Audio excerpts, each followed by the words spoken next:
اب میں ایک ایسی آیت نازل فرمائی جو اپنی عظمت کے اعتبار سے، فصاحت و بلاغت کے اعتبار سے، جامعیت کے اعتبار سے، تاثیر کے اعتبار سے قرآن کی بڑی عظیم آیت ہے، اور اس کو آیت الکرسی کہا جاتا ہے۔ اور اس میں یہ بات بھی صراحت کے ساتھ کہہ دی گئی ہے کہ اللہ تعالیٰ کی بارگاہ میں کسی کی سفارش نہیں چلتی سوائے اس کے کہ اللہ تعالیٰ خود ہی کسی کو اجازت دے دے یا حکم دے کہ تم سفارش کرو، تو بے شک پھر اس کی سفارش اللہ تعالیٰ قبول فرما لیتے ہیں۔ لیکن جو اللہ تعالیٰ کی مرضی کے بغیر خود اپنی خواہش اور اپنی مرضی کے مطابق کوئی آدمی جا کر سفارش کرنے لگے تو اللہ تعالیٰ کے ہاں اس سفارش کا کوئی مقام نہیں، اور نہ اللہ تعالیٰ کے ہاں وہ چل سکتی ہے، نہ ایسا کوئی شخص سفارش کر سکتا ہے اللہ تعالیٰ کے اذن کے بغیر۔ تو اس بیان کے لیے اللہ تبارک و تعالیٰ نے آگے اللہ آیت الکرسی نازل فرمائی ہے، اور بعض احادیث کے اندر آیا ہے کہ یہ قرآن کریم کی عظیم ترین آیت ہے۔ اللہ تبارک و تعالیٰ نے قرآن عظیم سب سے زیادہ عظمت والی آیت یہ نازل فرمائی ہے۔ اور حضرت ابو ہریرہ رضی اللہ تعالیٰ عنہ کی ایک روایت میں رسول کریم صلی اللہ علیہ وسلم کا یہ ارشاد منقول ہے کہ سورہ بقرہ میں ایک آیت ہے جو سیدۃ آیات القرآن ہے، یعنی قرآن کریم کی آیات کی سردار ہے، اور اس میں یہ بھی مذکور ہے کہ جس گھر میں وہ پڑھی جائے شیطان اس سے نکل جاتا ہے۔ اور سنن نسائی کی ایک روایت میں ہے کہ رسول اللہ صلی اللہ علیہ وسلم نے ارشاد فرمایا کہ جو شخص ہر نماز فرض کے بعد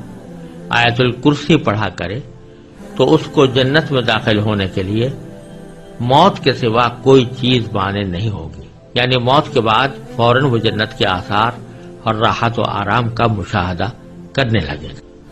تو اس آیت کریمہ میں پہلے اللہ تبارک و تعالیٰ نے فرمایا کہ اللہ لا الہ الا ہو، اللہ وہ ہے جس کے سوا کوئی معبود نہیں۔ یہ ہے توحید کا وہ کلمہ جو عقیدہ توحید کی بنیاد ہے کہ اللہ تعالیٰ کے سوا کوئی معبود نہیں، کوئی عبادت کے لائق نہیں۔ پھر کچھ صفتیں اللہ تعالیٰ نے اپنی ذکر فرمائی ہے۔ تو پہلی صفت ذکر فرمائی کہ الحی، وہ زندہ ہے، اور مراد یہ کہ سدا زندہ ہے، یعنی اور جتنی لوگوں کو، انسانوں کو، جانوروں کو، جنات کو، ملائکہ کو، جس کو بھی کوئی زندگی حاصل ہے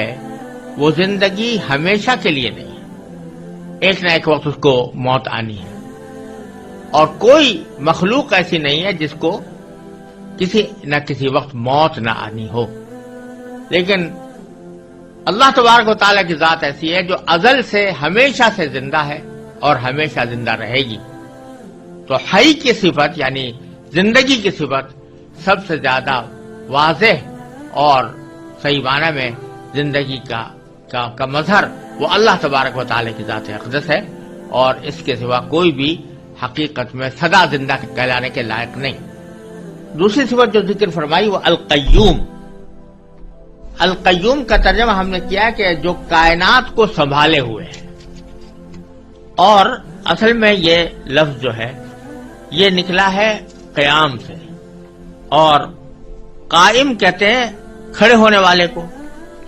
اور قیوم اور قیام اسی کے مبالغے کا صیغہ ہے، اور ان کے معنی ہے جو خود بھی قائم رہے اور خود قائم رہ کر دوسروں کو قائم رکھے اور دوسروں کو سنبھالے رکھے۔ تو جب اللہ تبارک و تعالیٰ کے لیے لفظ قیوم استعمال کیا جاتا ہے تو یہ اس کے معنی یہ ہے کہ یہ اللہ تعالیٰ کی وہ خاص صفت ہے جس میں کوئی مخلوق شریک نہیں ہو سکتی، کیونکہ جو چیزیں خود اپنے وجود اور بقا میں کسی دوسرے کی محتاج ہوں وہ کسی دوسری چیز کو کیا سنبھال سکتی ہیں۔ لہذا کائنات کو سنبھالنے والی ذات تو صرف اللہ تبارک و تعالیٰ کی ہے، اور کوئی دنیا میں یا کائنات میں کوئی اور مخلوق، کوئی اور چیز ایسی نہیں ہو سکتی جو دوسری کائنات کی چیزوں کو سنبھالے۔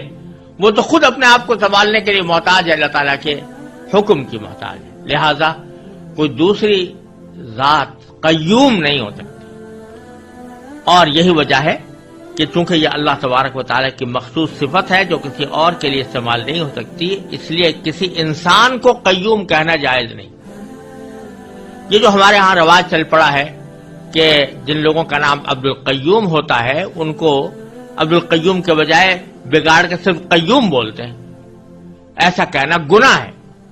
کیونکہ قیوم آپ کسی انسان کو قیوم کہہ کر بلا رہے ہیں تو گویا اس کو اللہ تعالیٰ کی مخصوص صفت اس کی طرف منسوب کر رہے ہیں، اور اسی کا نام شرک ہے۔ اگرچہ یہ چونکہ بے خیالی میں ہوتا ہے اس لیے ہم اس کے اوپر کفر اور شرک کا فتویٰ نہیں لگائیں گے، لیکن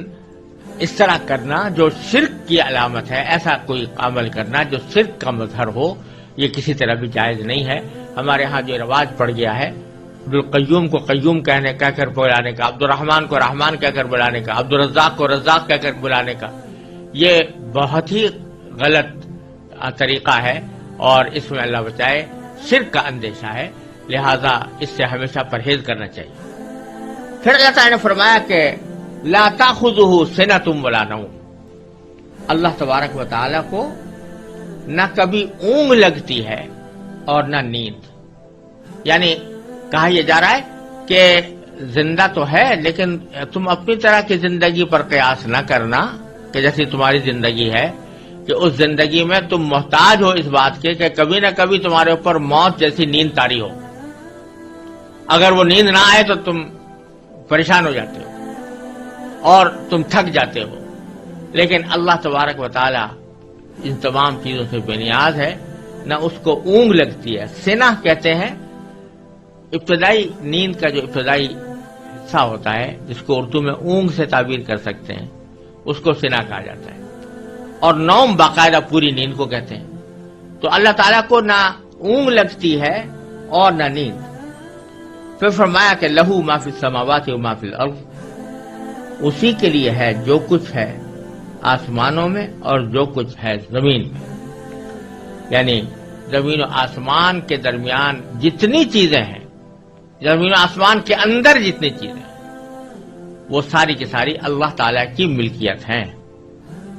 کوئی اور ان کی ملکیت میں اللہ تعالیٰ کا شریک نہیں، وہ خود مختار ہے، اس کے قبضہ قدرت میں سب کچھ ہے۔ جب یہ بات ہے تو اشارہ اس طرف ہے کہ جس شخص کی یا جس ذات کی قدرت میں اور اس کے احاطہ علم میں ساری کائنات ہو اور وہ جو چاہے کرنے پر قادر ہو، ساری کائنات کی چیزیں اس کی ملکیت ہوں، اس کو اپنا کاروبار خدائی چلانے کے لیے کسی شریک کی حاجت کیوں ہو؟ شریک کی حاجت تو اس کو ہوتی ہے کہ جو کسی نہ کسی جگہ حاجت مند ہوتا ہے، تو اپنی حاجت پوری کرنے کے لیے وہ کسی کی مدد چاہتا ہے۔ اللہ تبارک و تعالیٰ کو اس کی کوئی ضرورت نہیں، ساری کائنات اس کی ملکیت ہے۔ پھر فرمایا کہ من ذا الذی یشفع عندہ الا باذنہ، کون ہے جو اس کی اجازت کے بغیر اس کے حضور کسی کی سفارش کر سکے؟ یعنی جو عقیدہ تھا کافروں کا کہ یہ بت اور دیوتا یہ ہماری سفارش کریں گے اللہ تبارک و تعالیٰ کی بارگاہ میں، اس کی تردید ہو رہی ہے کہ اللہ تعالیٰ کے ہاں کوئی سفارش نہیں کر سکتا جب تک کہ اللہ ہی کی طرف سے اجازت نہ ہو۔ اللہ تبارک و تعالیٰ کی اجازت، یہ جو تمہارے دل میں تصور ہے کہ یہ دیوتا جو ہیں یہ خود اپنی مرضی سے اللہ تعالیٰ کے ہاں سفارش کر دیں گے اور اللہ تعالیٰ ان کی ناز برداری کرتے ہوئے ان کی سفارش قبول کر لیں گے، یہ خیال غلط ہے۔ اللہ تعالیٰ کے ہاں کوئی سفارش اللہ تعالیٰ کی اجازت کے بغیر نہیں کر سکتا۔ ہاں جن کو اللہ تعالیٰ خود ہی حکم دے دے، اجازت دے دے، جیسے پیغمبروں کو بعض مرتبہ اجازت دی جائے گی اور نبی کریم صلی اللہ علیہ وسلم کو شفاعت کا منصب عطا فرمایا جائے گا، تو یہ در حقیقت اللہ تبارک و تعالیٰ ہی کی طرف سے ایک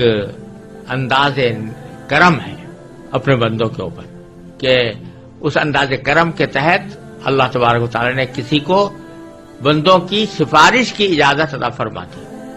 اس کے تحت وہ سفارش کرتے ہیں۔ ایسا نہیں ہے کہ اللہ تبارک و تعالیٰ کو تو پتہ نہیں تھا کہ یہ شخص آیا قابل معافی ہے یا نہیں ہے، یہ جنت کے لائق ہے یا نہیں ہے، اور پیغمبر کے کہنے سے اللہ تبارک و تعالیٰ نے اس کو جنت میں داخل کر دیا اور اس کی مغفرت کر دی، بلکہ اللہ تعالیٰ کے علم ازلی میں ہے ہر شخص کے بارے میں کہ کون شخص جنتی ہے، کون شخص اللہ تبارک و تعالیٰ کے ہاں مقبول اور مقرب ہے، اور کس کی مغفرت کرنی ہے اللہ تعالیٰ خوب جانتے ہیں. لیکن ایک انداز کرم ہے کہ براہ راست وہ مغفرت اور رحمت کا معاملہ کرنے کے بجائے اس کو نبی کریم صلی اللہ علیہ وسلم کی یا کسی اور پیغمبر کی شفاعت پر موقوف کر دیا کہ یہ سفارش کریں گے تو ہم یہ کرم فرما دیں گے. تو سفارش کرنے والے کا بھی اعزاز ہے، اس میں سفارش کرنے والے کا بھی اکرام ہے، اور ساتھ ہی جس شخص کے ساتھ معاملہ ہو رہا ہے اس کو نبی کریم صلی اللہ علیہ وسلم اور دوسرے پیغمبروں کے ساتھ محبت اور الفت اور تعلق خاطر کا بھی پیدا کرنے کا ایک ذریعہ ہے. لیکن یہ وہ شفاعت نہیں ہے جو دیوتاؤں کی سفارش کا عقیدہ جاہلیت کے اندر تھا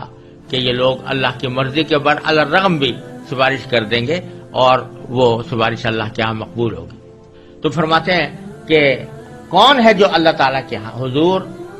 سفارش کر سکے مگر اس کی اجازت سے. یعلم ما بین ایدیہم وما خلفہم، اللہ تعالیٰ جانتا ہے بندوں کے تمام آگے پیچھے کے حالات، بندوں کے تمام آگے پیچھے کے حالات جانتا ہے. یہ بات اس سیاق میں اسی معنی میں بظاہر کہی جا رہی ہے کہ سفارش عموماً اس موقع پر ہوتی ہے دنیا میں کہ مثلا ایک صاحب اقتدار ہے، اس کو کسی کے حالات کا علم نہیں ہے، پتہ نہیں ہے کہ یہ آدمی نیک ہے یا اچھا ہے یا اس کی مدد کرنی چاہیے یا اس کو کوئی اچھا منصب دینا چاہیے، کوئی عہدہ دینا چاہیے، اس کو تو پتہ نہیں ہے. اب اس کا کوئی مقرب شخص آ کر اس کے پاس کہتا ہے کہ میں فلاں بندے کی سفارش کرتا ہوں کیونکہ یہ میری نظر میں اچھا آدمی ہے اور اس میں عہدے کی صلاحیت رکھتا ہے، تو وہ اس کے کہنے کی بنیاد پر جانتا ہے، علم اس کو اس سے حاصل ہوتا ہے، خود اس کا علم کچھ نہیں ہوتا. لیکن تو سفارش کی ضرورت ایسے موقع پر پیش آتی ہے. اس کو تو دھیان تھا نہیں اصل آدمی کو، لیکن کسی نے سفارش کے ذریعے اس کو متوجہ کر دیا، سفارش کے ذریعے اس کو علم دے دیا کہ یہ آدمی مستحق ہے. لیکن اللہ جل جلالہ چونکہ یعلم ما بین ایدیہم وما خلفہم، انسانوں کے تمام آگے پیچھے کے حالات کو خوب جانتا ہے، اس واسطے اس کو کسی کی سفارش کی حاجت ہی نہیں ہے کہ اس کو فیصلہ کرنے کے لیے کسی آدمی کی سفارش کی ضرورت ہو کہ وہ بتائے کہ فلاں آدمی مستحق ہے فلاں غیر مستحق ہے. تو ایک طرف تو اللہ تبارک و تعالیٰ کا علم یہ ہے کہ ما بین ایدیہم وما خلفہم، اللہ تعالیٰ ان کے آگے پیچھے کے حالات کو خوب جانتا ہے. ولا یحیطون بشیء من علمہ الا بما شاء، اور لوگ اس کے علم کی کوئی بات اپنے علم کے دائرے میں نہیں لا سکتے سوائے اس بات کے جسے وہ خود چاہے. یعنی ایک طرف اللہ تعالیٰ تو تمام مخلوقات کی ہر بات سے واقف ہے، لیکن کوئی مخلوق یا کوئی انسان یا جن اس بات کا دعویٰ نہیں کر سکتے کہ وہ اللہ تبارک و تعالیٰ کا جو علم ہے اس سے واقف ہے، بلکہ اللہ تعالیٰ کے علم کا کوئی احاطہ نہیں کر سکتا. ہاں البتہ جتنا علم اللہ تعالیٰ کسی کو دینا چاہتا ہے اتنا وہ عطا فرما دیتا ہے. تو اس سے ایک طرف اس بات کی نفی ہوئی کہ کوئی بھی مخلوق عبادت کے لائق نہیں ہے، ایک تو اس بات کی نفی ہوئی. دوسرے اس بات کی نفی ہوئی کہ بعض لوگ انسانوں کی طرف ایسے علم کی نسبت کر دیتے ہیں جو اللہ تعالیٰ کی خاص صفت ہے. علم غیب اللہ تعالیٰ کی خاص صفت ہے، اس کو انسانوں کی طرف منسوب کر دیتے ہیں. تو اللہ تعالیٰ فرماتے ہیں کہ یہ علم غیب کسی کو نہیں ہو سکتا، کوئی مخلوق اللہ تعالیٰ کے علم کا احاطہ نہیں کر سکتی الا بما شاء. ہاں جتنا اللہ تعالیٰ دینا چاہتا ہے وہ دے دیتا ہے. تو اپنے انبیاء کرام کو غیب کی باتوں میں سے جتنی باتیں اللہ تبارک و تعالیٰ دینا چاہتے ہیں وہ اپنے انبیاء کرام کو عطا فرما دیتے ہیں. ذالک من انباء الغیب نوحیہ الیک، فرمایا قرآن کریم میں کہ غیب کی خبریں ہیں جو ہم آپ کو وحی کے ذریعے بتا رہے ہیں. تو اللہ تبارک و تعالیٰ یہ غیب کی خبریں اپنے انبیاء کو عطا فرماتے ہیں جتنی چاہتے ہیں. اور حضور نبی کریم صلی اللہ علیہ وسلم کو ایسی بے شمار خبریں اللہ تعالیٰ نے عطا فرمائی اور اللہ تعالیٰ نے اپنے فضل و کرم سے اتنا علم چاہا وہ نبی کریم صلی اللہ علیہ وسلم کو عطا فرمایا. لیکن یہ بات واضح ہے کہ وہ اللہ تعالیٰ کے علم کے مقابلے میں کسی بھی مخلوق کا علم کوئی نسبت نہیں رکھتا. اور دوسرا یہ کہ اللہ تعالیٰ ہی جس کو چاہتا ہے جتنا چاہتا ہے علم عطا فرماتا ہے. کوئی شخص یا کوئی ذات یا کوئی مخلوق اپنے طور پر کوئی علم حاصل نہیں کر سکتا. پھر فرمایا وسع کرسیہ السماوات والارض. اللہ تعالیٰ کی کرسی آسمانوں اور زمین کو کی وسعت رکھتی ہے، یعنی سارے آسمان اور سارے زمین کو اس نے گھیرا ہوا ہے. یہ کرسی کیا چیز ہے اس کی حقیقت تو اللہ تبارک و تعالی ہی بہتر جانتے ہیں. یہاں تو اتنی بات فرمائی ہے کہ سارے آسمان اور زمین کو اس نے گھیرا ہوا ہے. اور چونکہ اللہ تبارک و تعالی اٹھنے بیٹھنے کی جو صفات ہوتی ہیں مخلوق کی اس سے بے نیاز ہے اور نہ کسی جگہ کے محتاج ہے، نہ کسی بیٹھنے کے آلے کے محتاج ہے. لہذا اس کرسی کے وہ معنی تو ہو نہیں سکتے جو دنیا کے اندر معنی ہوتے ہیں کہ آدمی اس کے اوپر بیٹھتا ہے. تو اس کا حقیقی کیفیت کیا ہے اس کرسی کی اور اس کی کنہ کیا ہے، اس کا ادراک در حقیقت انسانی عقل سے بالا تر ہے. اس لیے ہم اس کے بارے میں کوئی تفصیل نہ جان سکتے ہیں نہ بیان کرتے ہیں. البتہ مستند روایات حدیث سے اتنا معلوم ہوتا ہے کہ عرش اور کرسی دونوں بہت عظیم الشان جسم ہیں جو تمام آسمان اور زمین سے بدر جہاں بڑے ہیں. اب ان کی کیفیت کیا ہے اور کیا ان کی شکل اور حیات کیا ہے یہ جاننے کا ہمارے پاس کوئی راستہ نہیں. بعض حضرات نے یہاں کرسی سے مراد باری تعالیٰ کا اقتدار بھی لیا ہے اور مراد یہ ہے کہ اس کا اقتدار تمام آسمان اور زمین کو محیط ہے، اس کو اپنی وسعت میں لیے ہوئے ہے. تو یہ معنی بھی کچھ بعید نہیں ہے، لیکن روایات سے معلوم ہوتا ہے کہ کرسی بتاتے خود ایک جسم ہے. جس طرح عرش ایک جسم ہے اسی طرح کرسی بھی ایک جسم ہے اور اس کی کیفیت اللہ تعالیٰ ہی بہتر جانتے ہیں. ولا یؤودہ حفظہما. اور فرمایا کہ ان دونوں کی نگہبانی سے اسے ذرا بھی بوجھ نہیں ہوتا. لا یؤودہ، عاد یعود عودن کے معنی ہے کسی کو بوجھل بنا دینا. تو حفظہما یعنی ان دونوں چیزوں کی نگہبانی آسمان اور زمین کی نگہبانی وہ اللہ تعالیٰ کو ذرہ برابر بھی بوجھل نہیں بناتی. یعنی اس کی حفاظت اور نگرانی سے اللہ تعالیٰ کو کوئی تھکاوٹ نہیں ہوتی، کوئی تعب نہیں ہوتا. وَهُوَ الْعَلِيُّ الْعَظِيمُ. اور وہی ذات اللہ تعالیٰ کی ذات بڑی عالی مقام ہے. علی کے معنی عالی مقام اور عظیم کے معنی صاحب عظمت.